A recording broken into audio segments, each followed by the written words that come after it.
नमस्कार, मैं हूं सौरभ श्रीवास्तव। दिल्ली के मुख्यमंत्री अरविंद केजरीवाल ने जब से द कश्मीर फाइल्स को लेकर के बयान दिया है, उसके बाद लगातार बीजेपी उनका विरोध कर रही है। लगातार दिल्ली के मुख्यमंत्री अरविंद केजरीवाल के घर के बाहर बीजेपी के तरफ से विरोध प्रदर्शन किया जा रहा है। इसी कड़ी में बुधवार को भी ये विरोध प्रदर्शन देखने को मिला और जिस दौरान केजरीवाल के घर पर हमले की भी बात निकल के सामने आई है। तो अब हमले के एक दिन बाद अरविंद केजरीवाल ने बयान दिया है और कहा है कि इस देश के लिए वो जान भी दे सकते हैं। हम आपको बता दें, इससे पहले आम आदमी पार्टी के नेता और दिल्ली के डिप्टी सीएम मनीष सिसोदिया ने प्रेस कॉन्फ्रेंस करते हुए साफ तौर पे कहा था कि जिस तरीके से पंजाब में बीजेपी की हार हुई है, इससे बीजेपी बौखलाई हुई है और इस समय दिल्ली के मुख्यमंत्री अरविंद केजरीवाल की हत्या की साजिश भी रची जा रही है। हम आपको बता दें, दिल्ली में ई ऑटो के लॉन्चिंग प्रोग्राम में को संबोधित करते हुए अरविंद केजरीवाल ने कहा है कि इस देश के लिए केजरीवाल महत्वपूर्ण नहीं है, यह देश जरूरी है।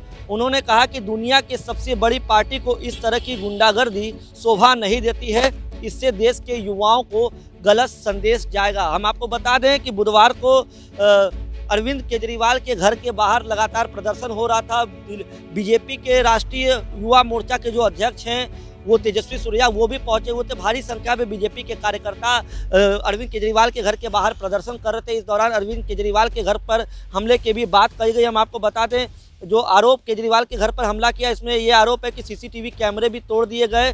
चुप्पी तोड़ते हुए दिल्ली के सीएम ने ये कहा है कि हमें मिलकर देश को आगे ले जाना है और हमने लड़ने में ही 75 साल गवा दिए हैं। तो अरविंद केजरीवाल का साफ तौर पे कहना है कि जिस तरीके से एक द कश्मीर फाइल्स पर उनके जो बयान दिए गए हैं, उसके बाद से लगातार बीजेपी विरोध प्रदर्शन कर रही है। उसके बाद अरविंद केजरीवाल सामने आए, उन्होंने साफ तौर पे कहा है कि इस देश के लिए वो जान भी दे सकते हैं और अब इस देश को आगे ले जाने की ज़रूरत है, न कि अपने में लड़ने, क्योंकि आपस में लड़ते हुए 75 साल इस देश ने गवा दिए। तो अरविंद केजरीवाल ने क्या कुछ कहा है, आपको सुनाते हैं।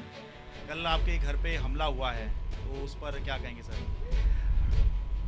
देखो, केजरीवाल इम्पोर्टेंट नहीं है।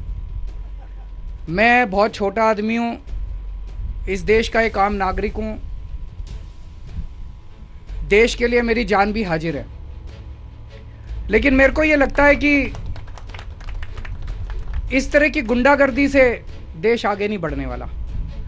हमें अगर देश को आगे ले जाना है, 21वीं सदी का भारत बनाना है, तो प्यार और मोहब्बत से सब लोग मिलके काम करेंगे, तभी देश आगे बढ़ेगा। 75 साल तो खराब कर दिए हमने देश के, गंदी राजनीति करके, आपस में लड़के झगड़ के, मारपीट करके, गुंडागर्दी करके।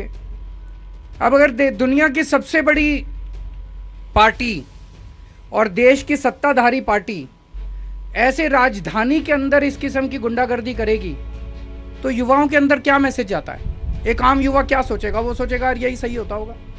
ये गंदा संदेश जाता है। इस तरह से देश की तरक्की नहीं होती है। Thank you.